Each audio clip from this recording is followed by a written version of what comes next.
And the Clippers always live in the Lakers' shadow. LA's other team hopes to have the young nucleus together to make a move toward the championship.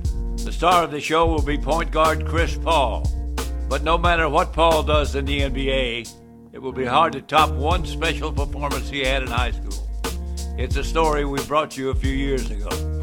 Before Chris Paul was a household name, he was just another kid in Winston-Salem, North Carolina, playing basketball in his backyard with his older brother. But Chris Paul's innocent childhood came to an abrupt end.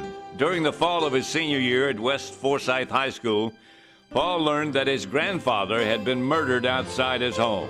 Chris was devastated by his grandfather's death. So devastated, in fact, that he thought about not playing in his school's basketball game the next day. Yeah, I thought about it. I thought about not playing, but I knew he would have wanted me to play. But Chris came up with a way to honor his late grandfather. Nathaniel Jones was 61 years old at the time of his death. So that night, Chris decided to score 61 points, one for every year of his grandfather's life. Chris was unstoppable that night. In the fourth quarter, he was up to 59, and then got fouled as this shot dropped in for his 61st point of the night. With the crowd going crazy, Chris still had a free throw to shoot. But with his grandfather on his mind, Chris airballed the shot, walked to the bench, and into the arms of his parents. The last free throw, I just remember, I got an and one, so I didn't shoot the last free throw. I threw it out of bounds, and I had 61 points, so that was it. 61 points, just like he set out to do.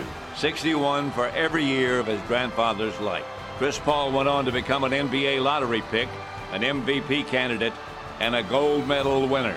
But to this day, one night from the fall of 2002 sticks out the most. Yeah, I think that's my biggest accomplishment, and nothing will ever top that. I won a gold medal, which is good and sweet, but that's not better than scoring 61 for my granddad.